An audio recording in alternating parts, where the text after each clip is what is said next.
எப்போவுமே எங்கள் வீட்டில் பெண்களுடைய அதிகாரம் தான் அதிகம். இதில் செல்வராகவன் தான் சினிமா பிடிச்சு வந்தவர். ஒரு படம் முடிஞ்சாக்க இன்னைக்கு இருக்கிற சுச்சுவேஷன் என்ன அப்படின்னா, ஒரு ஷெட்யூல் முடிஞ்சாலே ப்ரொடியூசரும் டைரக்டரும் முகம் மாத்துக்கிறது கஷ்டம். படம் பார்த்து தான் இந்த படம் எப்படி இருக்குன்னு தெரிஞ்சுக்கணுங்கிற அவசியமே கிடையாது. மேடையில் இருக்கிறவங்களுக்கெல்லாம் வணக்கம், மீடியா பீப்புள் எல்லாருக்கும் வணக்கம். ஏன்னா நீங்கள் தான் அந்த படத்தை ஓட வைக்க போகிறீங்க, உங்களுக்கு தான் நன்றியோட வணக்கம் சொல்லணும். இந்த மேடை நீங்கள் எத்தனையோ விழாக்கள் பார்த்துருப்பீங்க, சில நாள் இங்கேயே கூட படுத்திருந்துருப்பீங்க. நானும் சமீப காலமாக எத்தனையோ நாள் இங்கே இருந்திருக்கேன். இன்றைக்கி ஒரு ஸ்பெஷல் மேடையாக இதை நான் நினைக்கிறேன். ஏன்னா உங்கள் எல்லாருக்குமே கிடைக்காத ஒரு பாக்கியம் எனக்கு கிடைச்சிருக்கு. இன்றைக்கி நான், என் மகன், என் பேரன் ஒரே மேடை. இது சினிமாவில் ரொம்ப பேருக்கு கிடைக்கணும். ஆனால் இன்றைக்கி எனக்கு கிடைச்சிருக்கு. இது அவ்வளவு சாதாரணமாக இந்த இடத்துல டக்குன்னு கூப்பிட்டு உட்கார வச்சுட்டாங்க. ஆனால் இந்த இடத்துக்கு வர்றதுக்கு நாங்கள் பட்ட கஷ்டங்கள், நாங்கள் இழந்த இழப்புகள், மேக்ஸிமம் தனஞ்சயனுக்கு எல்லாமே தெரியும். அவ்வளவு கஷ்டப்பட்டிருக்கோம். சும்மா இந்த இடத்துல டக்குன்னு நிற்க முடியாது. அதுக்கு உங்களுடைய சப்போர்ட் ரொம்ப முக்கியமான காரணம். என் முதல் படத்தில் என் ராசாவின் மனசிலையிலிருந்து உங்கள் ட்ராவலில் என் கூட இருந்துக்கிட்டே இருக்குது. இல்லை ரொம்ப பேர் என் கூட பயணப்பட்டிருப்பாங்க. இருந்தாலும் இன்றைக்கி இந்த மேடை ரொம்ப ஸ்பெஷலாக அமைஞ்சதுக்கு தனஞ்சயனுக்கு ஒரு ரொம்ப நன்றி. தயாரிப்பாளர் தினேஷ் ராஜ், இந்த பேர்களை இப்போ தான் காதில் வந்ததுனால கொஞ்சம் இயக்குனர் மகேஷ் அவருக்கு ஒரு தேங்க்ஸ். இது எல்லாத்தையும் விட இதுக்கு ஒரு காரணமாக இருந்த பவிஷுக்கும் ஒரு தேங்க்ஸ் சொல்லித்தான் ஆகணும். இல்லாட்டி அவன் இல்லைன்னா நான் இங்கே ஏன் வரப்போகிறேன். வனிதாவுக்கு ரொம்ப தேங்க்ஸ். அவங்க பிரியாணி கொடுத்தாங்கன்னு சொன்னாங்க, நமக்கு இன்னும் வரல. இது அப்போ அதுக்கு பதில் நீ எனக்கு ஆந்திராவில் ஊறுகாய் கொடுத்திய நேற்று. அந்த பொண்ணு, அவங்க பேர் என்ன? நாகதுர்கா. அருமையான பேருமா, சூப்பர் நேம், நல்லா பண்ணியிருக்கீங்க. அங்கே ரெண்டு பேரும் ஒரு இளமையின் துள்ளல். Love oh love. முந்தா நாள் இதை பற்றி தெலுங்கில் போய் தப்பா அங்கே பேசினோம். இன்றைக்கி இங்கே லவ் ஓ லவ்னு சொல்லிகிட்ருக்குறோம். நிஜமாக படம் பார்த்து தான் இந்த படம் எப்படி இருக்குன்னு தெரிஞ்சுக்கணுங்கிற அவசியமே கிடையாது. அந்த டைட்டில் ஒன்று போதும், love oh love. Love love லவ்னு அலையிறாங்கிறது தான்ங்கிறது லவ் ஓ லவ்னே தெரியுது. இல்லாட்டி அப்படி ஒரு டைட்டில் வைப்பாங்களான்னு தெரில. டைரக்டர் தப்பா? கரெக்ட் தானா? கரெக்ட்.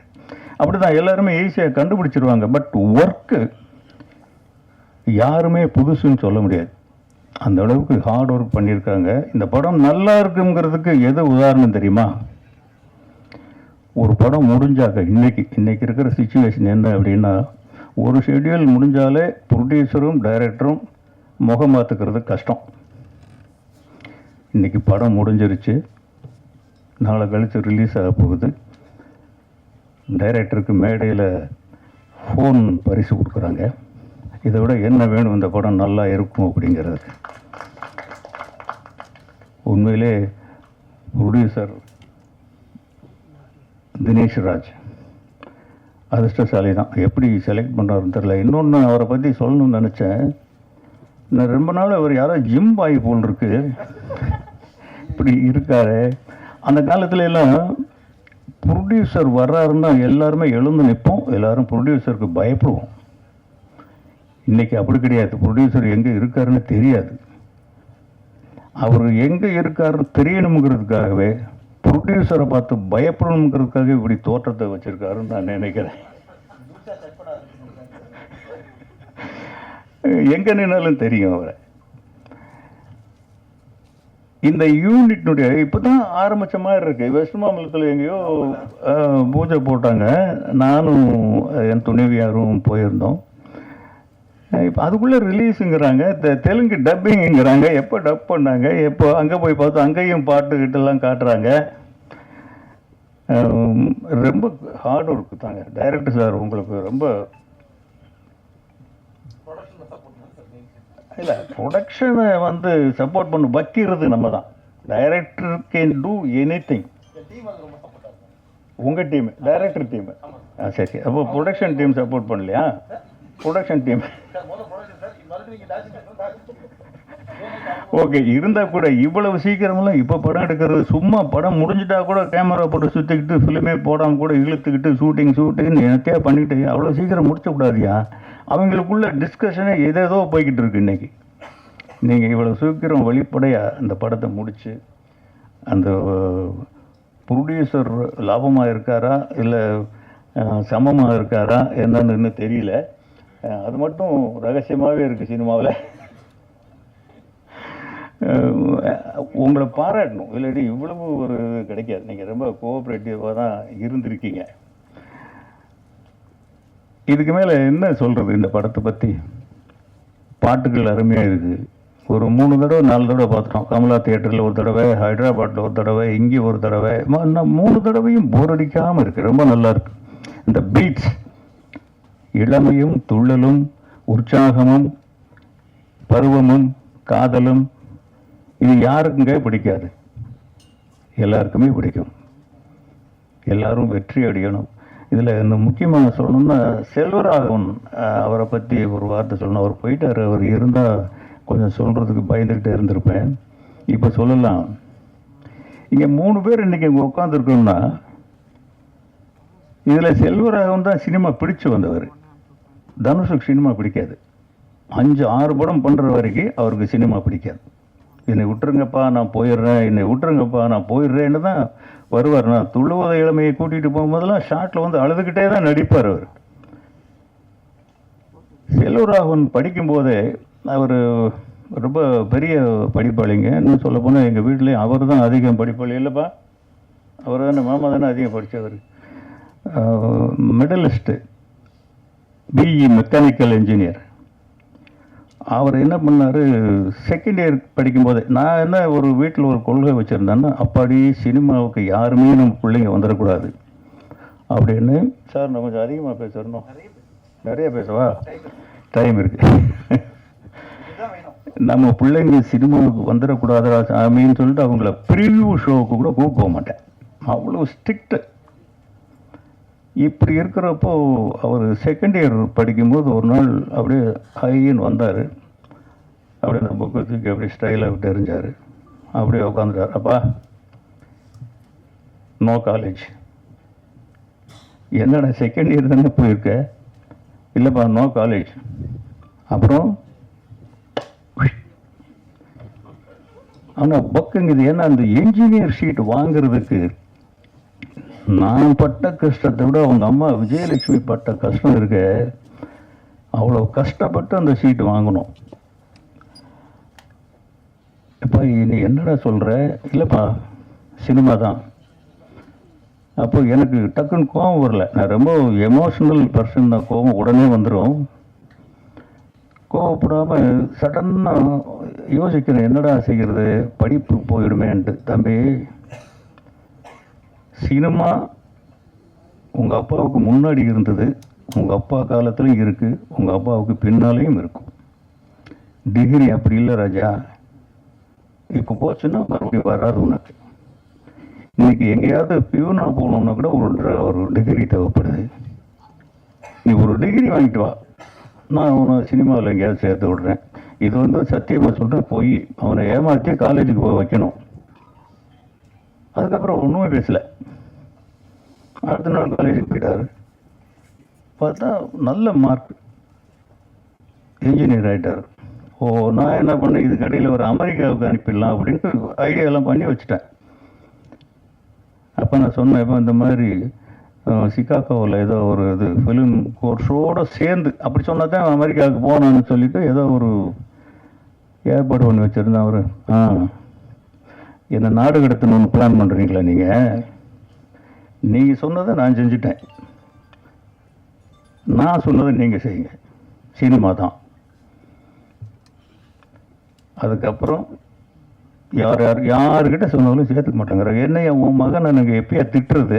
ரவிக்குமார்ட்டெல்லாம் கேட்டேன். ரவிக்குமார் எனக்கு ரொம்ப க்ளோஸ் ஃப்ரெண்டுங்க. அவரும் நானும் ஒரு படத்தில் வேலை செஞ்சுருக்கோம்.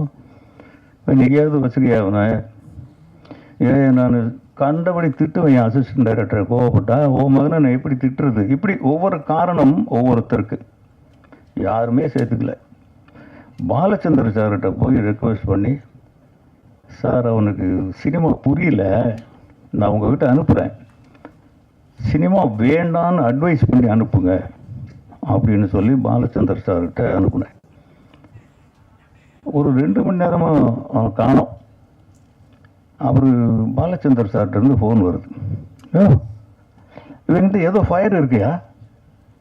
இவன் என்கிட்ட விட்டு நானே பார்த்துக்கிறேன். இது என்னடா இது ஒளியை தெரியாமல் தலையாரி வீட்டில் ஒளிஞ்ச கதையாக போய் சினிமா வேண்டான்னு சொல்லுங்கன்னா அவர் இவன்கிட்ட என்னமோ இருக்குங்கிறாரு. இருந்திருக்கலாம். பட் எப்போவுமே குழந்தைங்கள் மேலே பேரண்ட்ஸுக்கு அண்டர் எஸ்டிமேட் தான் இருக்கும். நம்ம குழந்தைங்க நம்மளை விட இருப்பாங்களா, நம்மளை விட வசதியாக வந்துடுவாங்களா, இல்லை பெருசாக சாதிச்சிருவாங்களா அப்படின்னு இருக்காது. நமக்கு அப்படி தானே இருக்கும். அவர் இவ்வளோ பெரிய ஒரு லெஜெண்டரிக் டைரக்டராக வருவாருன்னு அன்னைக்கு நம்ம எப்படி எஸ்டிமேட் பண்ண முடியும்? யார்கிட்டையும் ஒரு ஒர்க் பண்ணவும் இல்லை. அங்கேயும் இருந்துட்டு ஒரு 2 மாதத்தில் வந்துட்டார். இல்லைப்பா அவர் சீரியல் தான் எடுக்கிறாரு, எனக்கு அது மைலேஜ் கிடைக்கல அப்படின்ட்டு வந்துட்டார். அதுக்கப்புறம் ஏதோ ஒரு இதில் வந்து நாங்கள் துளு உதவிமை எடுத்து முடித்ததுக்கப்புறம் காதல் கொண்டு எடுக்க வேண்டிய நிர்பந்தம். இது அவங்க அம்மா போட்ட ஒரே கண்டிஷன் தான். ஒரு நாள் நைட்டு ஒரு 2 மணிக்கு நான் உட்காந்து ஸ்கிரிப்ட் எழுதிட்டு இருக்கும்போது என் டாக்டர் பக்கத்தில் வந்தாங்க. எப்போவுமே எங்கள் வீட்டில் பெண்களுடைய அதிகாரம் தான் அதிகம். எல்லா வீட்லையும் எப்படித்தான் நினைக்கிறேன், எங்கள் வீட்லேயும் எப்படித்தான்.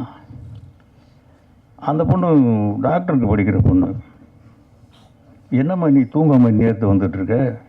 இல்லைப்பா உங்ககிட்ட கொஞ்சம் பேசணும், ஒரு கதை சொல்லணும், கேட்பீங்களா? என்ன நீ மெடிக்கல் காலேஜுக்கு போகிறத விட்டுட்டு இப்போ ஸ்கிரிப்ட் ரைட்டர் ஆகிட்டியா இன்னைக்கு அப்படின்னா? சரி சொல்லு கேட்போம் அப்படின்னு படன்னு ஒரு கதையை சொல்லுவது. எக்ஸலண்ட்டாக இருக்குது ஒரு கதை. இது யாரும்மா சொன்னது? செல்வா சொன்னான். புரிஞ்சிருச்சு.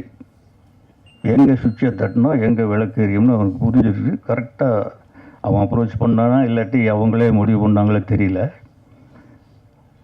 இது செல்வாவுடைய கதைப்பா. அவன் சொல்கிறதுக்கு பயந்துக்கிட்டு என்கிட்ட சொன்னான், கதை நல்லா இருக்குப்பா. இப்போ என் பெரிய பொண்ணு என்ட்ரி, இவங்க அம்மா, அவங்களும் ஒரு டாக்டர் தான். 2 பேரும் வந்து இன்னும் கொஞ்சம் பயம் அதிகமாகிடுச்சு, ஏதோ வற்புறுத்தல் நடக்க போகுது அப்படின்ட்டு. இதை என்ன பண்ணணும்? இந்த கதையை படம் எடுக்கணும். யார்? நீங்கள் தான். யார் நடிக்கிறது? தனுஷ் தான். டைரக்ட் பண்ணுறது செல்வா தான். இது உள்ள இந்த 3வது லேடி என்ட்ரி விஜயலட்சுமி. அவங்க வரும்போது தான் என் பலமெல்லாம் போயிடுச்சு. இவங்க அவங்க சொல்கிறது மட்டும்தான் நடக்கும், நம்ம சொல்கிறது நடக்காது. அவங்க தான் கேட்டாங்க, என்னங்க அவன் யார்கிட்டையும் ஒர்க் பண்ணலையாம்மா, இது படம் எடுக்கிறதுக்கு ஒரு 4-4.5 கோடி ரூபா செலவாகும் அன்னைக்கே. அது இன்னும் கொஞ்சம் அதிகமாக தான் ஆயிருக்கும், படம் பார்த்தீங்கன்னா தெரியும். அப்படின்னு இப்போ எவ்வளோ கடன் இருக்குது அப்படின்னு கேட்டாங்க விஜயலட்சுமி. நான் சொன்னேன், இந்த ஒரு 2-2.5 கோடி ரூபா இருக்கும். இந்த படம் எடுக்க எவ்வளோ செலவாகும்? ஒரு 4-4.5 கடன் வாங்குங்க. பொண்டாட்டி சொல்கிற அட்வைஸ் இப்படி எங்கேயாவது சொல்லுவாங்களா யாராவது கடன் வாங்குங்க அப்படின்னு? யார் யாருக்கோ கடன் வாங்குவீங்க, பெத்த மகனுக்காக வாங்க மாட்டிங்களா? அப்படி கடன் வாங்கி வந்தவர் தான் செல்வராகவன்.